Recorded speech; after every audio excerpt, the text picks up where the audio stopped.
আরে ভাই, টাইগার শ্রফের ফ্যান্সরা এটা তোমরা কি করছো বলো তো? মেগাস্টার সাকিব খানের মুখে টাইগার শ্রফের ছবি লাগিয়ে বলে দিচ্ছ এটা বাগি ফোরের ছবি।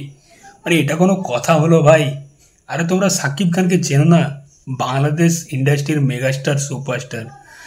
তার সিনেমা বেরিয়েছে তাণ্ডব এই কুরবানি ঈদে। তো সেই সিনেমাটা বক্স অফিসে তাণ্ডব করছে।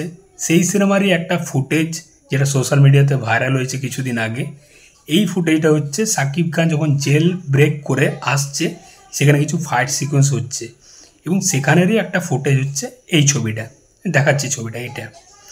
তো এই ছবিতে টাইগার শ্রফের যে ফ্যান পেজ আছে, তারা টাইগার শ্রফের মুখ বোস করিয়ে বলছে এটা নাকি বাগি ফোরের শুটিং পোর্শনের একটা লিক ফুটেজ। বুঝতে পারছো আজকে বলিউডের কি অবস্থা? একটা টাইমে বলিউডের এই লিস্টার হিরোদের, আমাদের বাংলা হিরোদের মুখ বোস করিয়ে চালাতে হতো, নানা রকম পোস্টার বানানো হতো। আজকে পুরো গল্পটা উল্টে গেছে। আজকে বলিউডের অবস্থাটা ভাবো।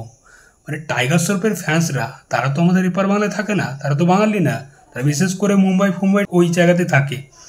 তারা আজকে খুঁজে খুঁজে বার করেছে এই ছবিটাকে, মেগাস্টার সাকিব খানের তাণ্ডব সিনেমার, এবং সেখানে টাইগার শ্রফের মুখ বোস করিয়ে সেটা বাগি ফোর বলে চালাচ্ছে। আয় আয় আয়, তোরা দেখবি আয়, টাইগার শ্রফের ফ্যান্সরা দেখবি আয়। এই যে ছবিটা না, এটা হচ্ছে মেগাস্টার সাকিব খানের তাণ্ডব সিনেমার ছবি, যেটা মানে ঈদুল আজহাতে কুরবানি ঈদে মুক্তি পেয়েছে। সিনেমাটা বক্স অফিসে দারুণ রেসপন্স পাচ্ছে। তো এই ছবিটা হচ্ছে সাকিব খান যখন জেল ব্রেক করে আসছে, সেখানে কিছু ফাইট সিকোয়েন্স হচ্ছে, সেখানেরই একটা ফুটেজ।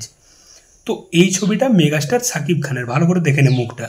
তো এখানে তোরা টাইগার শ্রফের ছবি বোস করিয়ে চালাচ্ছিস, ঠিক আছে? 2 নম্বরই করছিস। ঠিক আছে, কর কর ভাই, তবে এটা বলিস না যে বাঘি ফোরের ছবি, ঠিক আছে? টাইগার শ্রফের যা অবস্থা, টাইগার শ্রফ এখন হেগে পেদে এক করে দিচ্ছে। মানে কি অবস্থা ভাবো। আজকে সাকিব খানের ছবি দিয়ে তাদের টাইগার শ্রফকে প্রমোশন করতে হচ্ছে। বুঝতে পারছো অবস্থাটা? বলিউডের টাইগার শ্রফের অবস্থাটা ভাবো। টাইগার শ্রফ যদি দেখে এটা বাথরুমে গিয়ে কাঁদবে। মানে কি অবস্থা হয়েছে ভাই টাইগার শ্রফের ফ্যান্সদের। সাকিব খানের ফ্যান্সরা পুরো চেটে দিচ্ছে, দেখতে পাচ্ছি সোশ্যাল মিডিয়াতে জবের থেকে ছবিগুলো তারা পোস্ট করেছে। মানে সাকিব খানের ফ্যান্সরা পুরো চাটছে মানে টাইগার শ্রফের ফ্যান্সদের, এবং সত্যি চাটা দরকার আছে ভাই। মানে কী লেভেলের অবস্থাটা ভাবো। আজকে বাংলাদেশের ইন্ডাস্ট্রির অবস্থাটা ভাবো, তারা কোন পর্যায়ে গেছে। আজকে তাদের নিয়ে এরকম মানে কথা হচ্ছে। একটা টাইম ছিল যখন বাংলাদেশের ইন্ডাস্ট্রি নিয়ে, বাংলাদেশের সিনেমা নিয়ে কেউ কথা বলতো না। আজকে দেখতে পাচ্ছি বলিউডের কিছু মানে ফিল্ম রিভিউয়ার, তারা বাংলাদেশ ইন্ডাস্ট্রি নিয়ে কথা বলছে। সাকিব খানের তুফান, তাণ্ডব, বরবাদ এই সিনেমাগুলো টিজার টেলার রিভিউ করছে। বুঝতে পারছো? তো বাংলাদেশ ইন্ডাস্ট্রি সত্যি অনেক উন্নতি করেছে।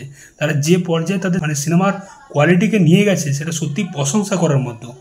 আজকে তাণ্ডবের টিজার বা টেলার দেখলে কেউ বলবে না এটা বাংলাদেশ ইন্ডাস্ট্রির সিনেমা। সত্যি আমাদের মানে আমাদের এপার বাংলার ইন্ডাস্ট্রির সিনেমাও কেউ বলবে না, বলবে ওই সাউথ লেভেলের বা বলিউড লেভেলের কিছু কাজ হয়েছে। সত্যি প্রশংসা করার মতো। সত্যি এটা দেখেও ভালো লাগছে যে বলিউডের কোথায় টাইগার শ্রফের ফ্যান পেজরা বসে আছে, সেইখান থেকে তারা বাংলাদেশের সাকিব খানের তাণ্ডব সিনেমার এই ফুটেজটা খুঁজে খুঁজে বের করেছে। সেখানে টাইগার শ্রফের মুখের ছবি চিপকিছে এবং সেটা বাঘি ফোর বলে প্রচার করছে। এটা দেখতেও ভালো লাগে। তারা খেটেছে ভাই অনেক, ঠিক আছে? তো চলো ঠিক আছে, আজকে বাংলাদেশ ইন্ডাস্ট্রি নিয়ে তো কথা হচ্ছে, এটা একটা বড় ব্যাপার যে আজকে বাংলাদেশ ইন্ডাস্ট্রি ওই পর্যায়ে পৌঁছেছে। তো তোমাদের কি মতামত এই বিষয় নিয়ে অবশ্যই জানিও। চললাম, আবার দেখা হচ্ছে পরের ভিডিওতে। চ্যানেলটাই নতুন হয়ে থাকলে অবশ্যই সাবস্ক্রাইব করে যাবো। টাটা।